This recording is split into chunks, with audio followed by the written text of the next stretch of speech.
안녕하세요. 프리클래스의 김대건입니다. 자, 오늘은 여러분들 수시 상담할 때 기본적으로 입시 전략을 짜시잖아요. 그럴 때 이제 기본 원칙을 준비해 왔습니다. 크게 저는 8가지가 제일 중요하다고 생각합니다. 그 8가지에 대해서 얘기를 하겠는데요. 자, 첫 번째부터 시작하겠습니다. 첫 번째, 6월 모평은 수신 지원 전략의 1차 참고 정도로 생각해 봐야 됩니다. 여기에 대한 자세한 얘기를 하면 시간이 너무 많아지기 때문에요. 여러분들이 앞에 영상을 좀 봐주시면 좋겠습니다. 자, 6월 모평 자체는요, 일단은 왜곡이 좀 있습니다. 재수생들이 생각외로 많이 들어와 있지 않고요. 그리고 지금 금년의 최대 이슈인 사탐론이 반영이 안 돼 있기 때문에요. 이거는 그냥 어느 정도의 참고 자료일 뿐이다 라고 생각을 하고 약간 안정적인 전략을 짜시는 걸 저는 권해드립니다. 두 번째는요, 신설학과는 항상 눈여겨보셔야 됩니다. 자기 점수가 너무 안정적인 학생들 같은 경우는 입시 컨설팅을 잘 하질 않아요. 너무 뻔히 보이죠? 그래서 학교에서 상담만으로도 사실 충분합니다. 그리고 신설학과들 같은 경우는 약간 위험 부담이 있기 때문에 사람들이 망설이는 경우가 많습니다. 그럼 실제로 신설학교를 눈여겨봐야 될 친구들은 누구냐? 그 학교에 그 비슷한 계열을 가고 싶지만 점수가 좀 부족한 학생들은요, 신설학과를 적극적으로 노려봐야 됩니다. 신설학과는요, 점수가 약간 오리무중입니다. 어느 정도 예측치라는 거를 발표를 하긴 하지만 그건 이제 상대적으로 그 학교의 다른 과들을 대상으로 한 거고요. 사실 그게 정확히 맞아떨어지질 않아요. 학종 같은 경우에는 그 범위가 더 크겠죠. 그렇기 때문에 여러분들이 점수가 좀 빡빡하다 그랬을 때 나는 도전적으로 한번 써보고 싶다, 그때 신설학과를 쓰시는 게 좋습니다. 신설학과는 안정 지원할 때는 피하시고요, 반대로 공격적 지원할 때는 한번 고려를 해보셔야 됩니다. 세 번째는요, 전형 방식 변화를 눈여겨보셔야 됩니다. 작년에 비해서 뭐가 바뀌었는데 체킹을 다 하고 들어가셔야 돼요. 수능 최저가 바뀌었다, 이거 되게 큰 문제가 되죠. 공격적으로 써볼 수 있다는 겁니다. 반대로 최저 기준이 오히려 낮아졌다. 작년에 1.5였는데 최저 기준이 높았고 금년에 오히려 완화를 시켰다 그러면요, 1.5가 합격선이 안 될 수도 있습니다. 자, 그런다면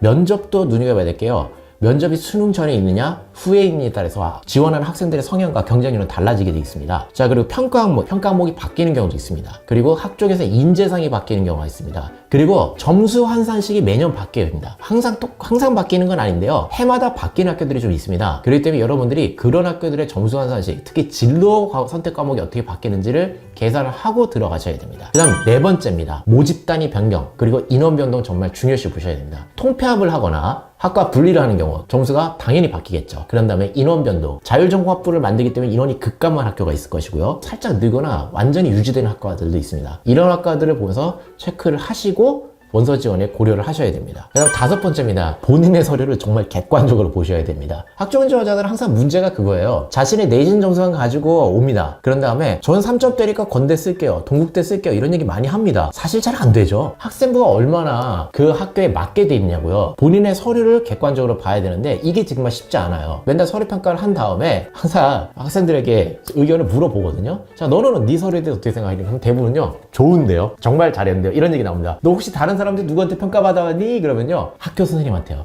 이거 진짜 조심하셔야 돼요. 학교 선생님들은요, 역량 문제가 아니라 본인이 쓰신 분들이 많잖아요. 자기가 자기 거를 나쁜 점수를 줄 리가 없겠죠. 정말 좋다 아니면요, 여러분들 믿으실 수가 없다는 걸 아셔야 됩니다. 여섯 번째입니다. 수능이 준비되지 않으면 카드는 현저히 줄어듭니다. 여러분들이 선호하는 대학, 서울 상위 15개에서 19개 대학들은요, 학종 퍼센테이지가 30%를 넘지 못합니다. 그렇기 때문에 여러분들이 이걸 생각하셔야 돼요. 특별 전형이 거기 다 껴있죠. 그럼 여러분들이 냉정하게 보셔야 됩니다. 학종 사실 경쟁률 보셨죠? 정말 치열합니다. 교과에 한 4-5배씩 하죠. 그렇기 때문에 수능이 준비되지 않은 채 나는 6학종 쓰겠다. 대부분은 수능이 준비됐기 때문에 너무 답이 없어서 이 두 가지밖에 없습니다. 예를 들면 여러분들이 지금이라도 최저 등급 2개를 맞추는데 3개를 맞추는 걸 전략을 짜시고 수능 준비를 하면서 학종 준비를 같이 하셔야 됩니다. 그 다음에 7번째입니다. 수능 예측 점수를 냉정히 고려해서 수시 전략을 구상하셔야 됩니다. 지금 현재 6월 모의고사나 또는 9월 모의고사 점수가 이거니까 야, 무조건 이건 나오지 않겠냐 하시는 분들인데, 에이, 아니죠. 떨어지는 경우가 더 많죠. 반대로 중위권에서 중상위권 가는 학생들은요, 특정 과목을 확실히 올릴 수 있는 게 있습니다. 수학 포기합니다. 이 수학이라는 거대한 괴물을 포기하는 순간 영어는 무조건 오르고 사탐도 상당히 올 확률이 높아요. 이렇기 때문에 점수 변화가 분명히 있을 것이고 최저의 기준을 맞출 수 있는 확률이 분명히 달라지는데, 이거를 여러분들하고 얘기를 해보고 그 다음에 기존의 데이터를 보면서 판단을 해야 되는데, 뭐 되지 않겠어? 라고 하면서 전혀 고려하지 않고 쓰시는 분들이 있습니다. 절대로 수능 예측 점수에 대해서 너무 장밋빛으로 보시지 마시고 냉정하게 고려를 해서 원서 지원을 하시기 바랍니다. 마지막입니다. 안정 지원을 써야 되는 경우가 있죠. 수능을 볼 땐 올 444인데 내신을 볼 땐 2등급 됩니다. 그럼 444로 갈 수 있는 학교보다는 수시에서 끝내야겠죠. 안정 지원을 쓸 때는 보통 교과를 써야 됩니다. 학종은 최대 확률 저는요 70% 봅니다. 그런데 안정 지원을 교과를 해야 되는 이 순간에 여러분들이 큰 실수를 할 수가 있어요. 매년 작년 점수만 보고 옵니다. 재작년 거 딱 열어보고 갑자기 1.8입니다. 그럼 그 원인을 찾아야 돼요. 그런데 3년 전 거 열어봤더니 또다시 2.4예요. 무슨 얘기냐? 퐁당퐁당. 바로 지금 이 영상 보고 있는 여러분 같은 분들이죠. 작년 점수 보고 여기 낮았네? 그럼 난 써. 근데 터집니다. 터져갖고 애들이 점수를 같이 끌려 올려요. 그럼 그 다음에 또 높습니다. 그러면 또 어떻게 해야 되냐? 여기 높았네? 난 그럼 피해야겠다? 하면서 또 거기는 대거 피하니까 경쟁이 엄청 낮아지죠. 그러면 황당하게 2점대 학교가 갑자기 3점대로 내려가기도 합니다. 이런 것들을 피하시려면요.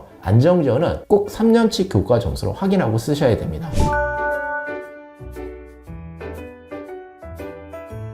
자, 제가 좀 길게 설명을 했는데요. 8가지 원칙 외우기 좀 힘드시겠죠? 하지만 여러분들 이것만 알고 입시 전략을 짜도요. 절반 이상 성공하는 겁니다. 입시의 8원칙 꼭 기억해 주시고요. 저는 프리클래스의 김대건이었습니다. 감사합니다.